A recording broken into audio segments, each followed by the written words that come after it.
అందరికీ నమస్కారం. ఈరోజు ఒక నీతి కథ ఉంటుంది పిల్లలు, అందరూ వినండి.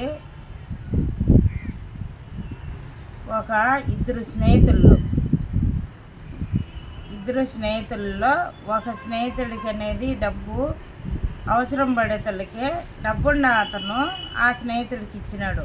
ఏదో కొంచెం దాచుకొని ఇచ్చినాడు. ఇచ్చిన తర్వాత ఒక సంవత్సరం రోజులు ఆయన ఏం తీసుకోలేదు. తర్వాత అడిగి పాపకు పెళ్లి సంబంధాలు వస్తున్నాయి ఈ మారా నాకు డబ్బులు అవసరం ఉంటుంది ఈమని చెప్పినాడు. ఇచ్చిన ఇతను ఏం మాట్లాడినాడో, నువ్వెప్పుడు నాకు డబ్బు ఇచ్చినావు, నేను ఎప్పుడు తీసుకున్నాను, సాక్ష్యం లేదు, బాండు లేదు, స్నేహితు ధర్మంగా ఇచ్చినాడు, నువ్వు నాకు ఇవ్వలేదు, నేను తీసుకోలేదు అని అంటే ఇద్దరు రోజు చిన్న గొడవలు చేసుకుంటున్నారు. వాళ్ళు ఇల్లు ఏం చేసినారు, రాజు దగ్గరికి పోయింది. ఆ మాటలు రాజు దగ్గరికి పోతే రాజు అనేది పిల్లలు నంపినాడు ఇద్దరిని. మంత్రికి ఏం చెప్పినాడో, వాళ్ళు వచ్చేటప్పుడు 2 చెంబులతో నీళ్లు పెట్టేసి రమ్మన్నాడు. నీళ్లు పెట్టేసి రమ్మనిన తర్వాత ఈ ఒక చెంబులో నీళ్లు డబ్బు తీసుకున్న అతను ఉన్నాడు చూడు, అతను ఎత్తుకున్నాడు ఫస్ట్ చెంబు. ఎత్తుకున్న తర్వాత మొత్తం బలబలా పారబోసి కాళ్ళ మీద పోసుకొని, రాజింట్లో అయిపోవాలి కదా, మన కాళ్ళ మీద నీళ్ళు పోసుకొని పోవాలా, మర్యాద కోసం పెట్టినారని అన్నీ దొల్లిచ్చేసినాడు. ఈయన డబ్బు ఇచ్చిన ఆయన ఏం చేసినాడు, ఆ నీళ్ళు కాళ్ళు కడిగినాడు, చేతులు కడుక్కున్నాడు, కొంచెం ముఖము కడుక్కున్నాడు, కొన్ని నీళ్ళు చెమ్ములో మిగిలిచ్చేసి పోయినాడు.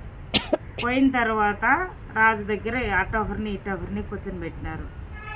ఏమయ్యా నువ్వు డబ్బు ఇచ్చింది వస్తవేనా అని ఈయన అడిగినాడు. ఇచ్చిన ఎన్నో.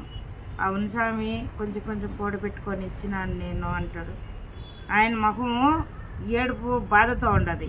తీసుకున్న అతను ఏం మాట్లాడుతున్నాడో, అబ్బా ఆయనకే తినేదానికి తిండి ఉండదు, నాకేం డబ్బు ఇచ్చినాడు స్వామి, నేను ఎప్పుడు తీసుకున్నానని ఈయన ముఖంలో ఫీలింగ్ ఏదో ఇదిగా ఉన్నట్టు మాట్లాడుతున్నాడు.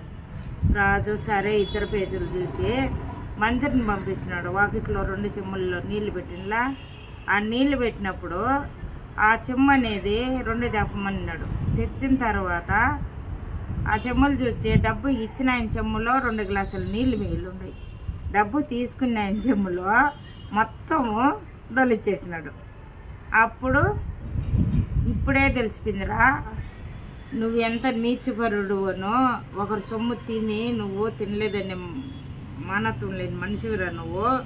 ఇప్పుడే తెలిసిపోయింది. ఈ డబ్బు ఇచ్చిన ఆయన చెమ్ములో 2 గ్లాసులు నీళ్ళు ఉన్నాయి.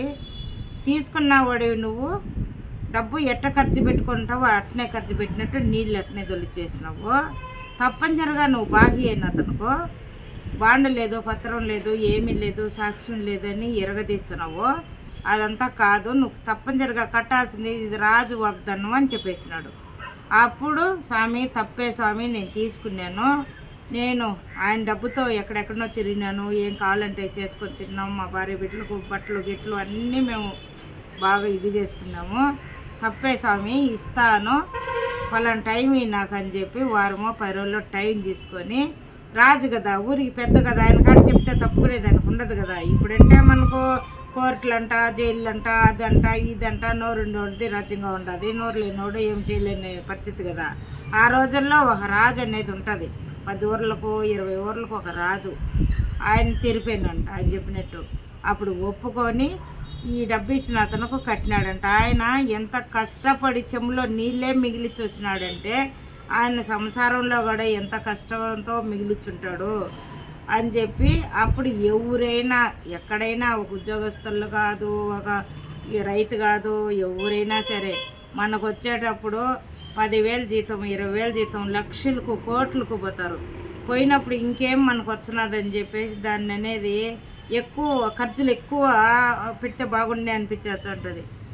ముందు మనం ఎట్టున్నామో అది మర్చిపోకుండా ఒక 100 రూపాయలు అయినా మన ఖర్చు 500 ఉండదు. పిల్లలకు ఇంట్లో మన ఖర్చులు అన్నీ పోను 100 అయినా మిగిలితే అది ఎత్తి ఒక డబ్బాలో వేసుకుంటే, అది కాదు అని ఒక సంవత్సరానికో 5 నెలలకో తీస్తే, ఎంత బిజినెస్ మ్యాన్ అయినా ఏమైనా ఒక టైంలో డబ్బు అనేది ఇబ్బంది పడేటప్పుడు అదే కాపాడుతుంది. పొదుపు అనేది దేంట్లో అయినా పొదుపు అనేది సంసారంలో కొంచెం వెనకేసుకున్న వాళ్ళు ఎవరికి చిక్కరు దొరకరు, వాళ్ళు బతుకోళ్ళు బతకగలుగుతారు. వచ్చింది వచ్చినట్టు తినేసి, వచ్చింది వచ్చినట్టు ఖర్చులు పెట్టేసి, ఆడవాళ్ళు చీరలంట, అదంట, ఇదంట, మొబిల్కాయలు, సినిమాలు, చికార్లు, కార్లు, అది ఇది అని ముగిచేసినాక డబ్బులు లేనప్పుడు కష్టం భరించలేరు. ఎవరైనా డబ్బు ఉన్నప్పుడే కొంచెమన్నా దాచుకోవాలి. ఒక స్థలమో, ఒక ఇల్లు, అంత బంగారం, అంత ఏదో ఒకటి వెనకేసుకున్నారనుకో, జీవితంలో వాళ్ళ తరం తర్వాత వాళ్ళ మనోళ్ళు మనవరాళ్ళకు కూడా ఉపయోగపడుతుంది.